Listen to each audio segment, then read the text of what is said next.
या संविधान की रक्षा हेतु संघर्ष करने की बात हो। हमेशा से हमारा नेता निर्भीक होकर, निडर होकर और अपने जान की परवाह नहीं करते हुए हमारे आपके लिए, हिंदुस्तान की भलाई के लिए, हिंदुस्तान की मजबूती के लिए, संविधान की रक्षा के लिए आवाज को बुलंद करते रहे हैं, जिसका नतीजा रहा है कि कई बार हमारे नेता पे जानलेवा हमला हुआ, हमारे नेता के आवास पे पथराव तक करने का कार्य किया, लेकिन उन्हें यह पता नहीं था कि न गोलियों की बौछार से, न तलवार की ढाल से हमारा नेता डरता है तो सिर्फ अपने परवरदिगार से। वो पत्थरबाज मुखी खा रहे हैं, गोली चलाने वाले वो मुखी खा रहे हैं, और जो हमारे नेता को बी टीम कहते हैं वो अपने बगल को झांक रहे हैं। क्योंकि आज आप देखो, मैं पहले बात करूंगा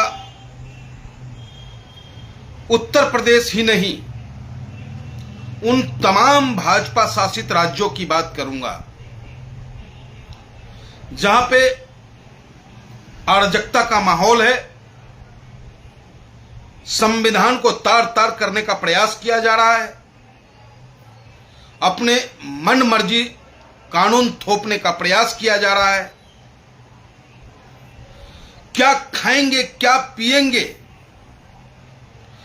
किस तरीके से हम इबादत करेंगे, यह तय करने का कार्य किया जा रहा है, जिसका पुरजोर विरोध ऑल इंडिया मजलिस इत्तेहादुल मुस्लिमीन करता है। उसका विरोध बैरिस्टर असदुद्दीन ओवैसी साहब का यह छोटा सा सिपाही पंडित मनमोहन झा गामा भी करता है। बात करते हैं हेमंत बिस्व शर्मा का, जो जहरीले सोच लेकर के वो संवैधानिक पद पे बैठा है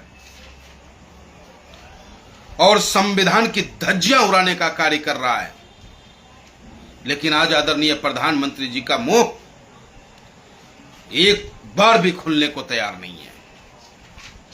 यह हमारे देश के लिए विडंबना की बात है। आज हरियाणा में चरखी दादरी में एक घटना घटती है। वो घटना क्या है कि एक साबिर नाम का व्यक्ति, जो कोलकाता का रहने वाला है, वो कबाड़ी का काम करता था। उन गौरक्षकों को, जो हरियाणा सरकार की भाजपा का गुंडा है, वो गुंडा के अलावा उसे और कुछ नहीं कह सकते आप, उन लोगों ने उस साबिर को कबाड़ी का सामान लेने के नाम पर अपने गंतव्य तक बुलाता है, और उसके बाद जिस तरीके से उसकी मार पिटाई होती है, और मार पिटाई की वजह क्या है, उस पे आरोप लगाता है कि इसने बीफ खाया। अरे बीफ खाया, तूने देखा? कैसे तुम सर्टिफाइड करते हो कि उसने बीफ खाया? और अगर खाया भी तो यह कैसे साबित कर सकते हो काऊ का बीफ था? और तुम कानून को अपने हाथ में लेकर के उस पर डंडा बजाना शुरू कर दिया, उसकी हत्या कर दी तुमने। और हद तो तब हो गई जब हरियाणा का मुख्यमंत्री नवाब सिंह सैनी कहता है कि गांव वालों को कौन रोक सकता है। इससे पता चलता है कि इन गौरक्षक गुंडकों को पूरा प्रोत्साहन सरकार की तरफ से मिल रहा है। ठीक है कि वो 7 लोग गिरफ्तार हो गए, लेकिन गिरफ्तारी हो जाना मात्र ही समस्या का समाधान नहीं है। समस्या का समाधान है कि इस तरीके के माहौल को खत्म किस प्रकार किया जाए। आए दिन लूट, आए दिन बलात्कार और रेप जैसी घटनाएं, और फिर भी खुद की पेट थपथपाते नजर आते हैं ये सरकार, आदरणीय प्रधानमंत्री जी।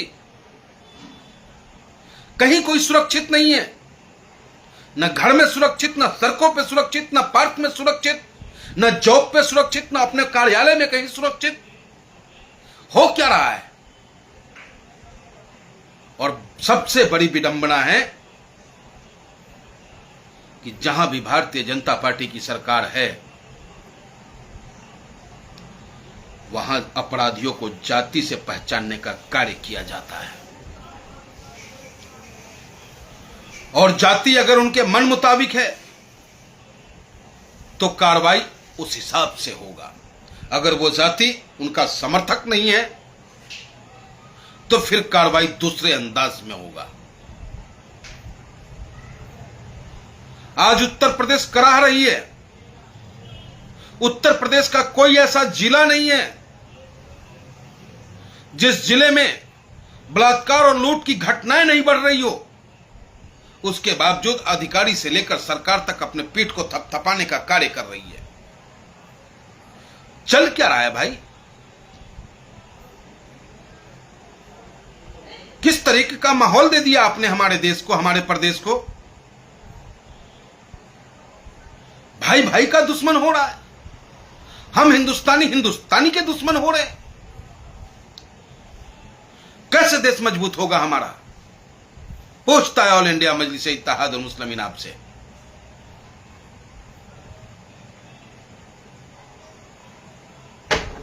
मैं बात करता हूं गाजियाबाद की आपसे। अब गाजियाबाद में चंद दिनों में घटी घटनाओं पे मैं रोशनी डालना चाहूंगा, प्रकाश डालना चाहूंगा।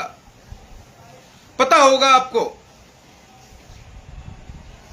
कि 4 दिन पहले एक घटना घटती है गाजियाबाद क्रॉसिंग रिपब्लिक थाने के अंतर्गत, जिसमें उस चित्रांश सोसाइटी में एक मुस्लिम परिवार अपने बच्चे को स्वास्थ्य लाभ के लिए कुरान का पाठ रखवाता है, लेकिन सरकार समर्थित बजरंग दल के गुंडे वहां माहौल खराब करने का काम करते हैं। कहते हैं कि यह मदरसा का निर्माण हो रहा है यहां, जिस पे हमने प्रतिक्रिया दी, संघर्ष किया, थाने से लेकर एसीपी महोदय तक गए, मौलाना साहब को छुड़वाया और ऐसे आताताइयों पे कार्रवाई कराने का कार्य किया। ये सब संभव तभी होता है जब आप लोगों का प्यार, मोहब्बत, समर्थन और दुआएं मिलती है। वो दुआओं से हमें ताकत मिलती है जुल्म के खिलाफ लड़ने के लिए। और जब तक जिंदा हूं, जैसे मेरा नेता कहता है कि मैं जब तक जिंदा हूं हक और सच की बात करता रहूंगा, उसी तरीके से यह बैरिस्टर असदुद्दीन ओवैसी साहब का सिपाही हमेशा हक और सच की बात करता रहेगा। जुल्मी कोई भी हो, जुल्मी हमारा नहीं हो सकता, जुल्म करने वाला हमारा नहीं हो सकता। और जुल्म को मैं बर्दाश्त करूं, देखकर चुप हो जाऊं, यह हमसे हो नहीं सकता। इसलिए मैं निरंतर संघर्ष करता रहूंगा।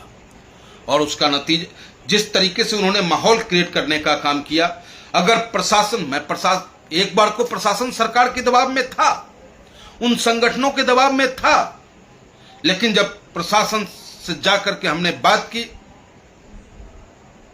प्रशासन को हमने अपना पक्ष रखा, फिर प्रशासन ने निष्पक्षता से जांच करते हुए मौलाना साहब को बाहर किया, मौलाना अल्ताफ साहब को, और हमने अपने तरफ से तहरीर दी जिस पे किस कार्रवाई हुई। तो ये सब आप लोगों के प्यार और मोहब्बत की देन है। अब आप देखो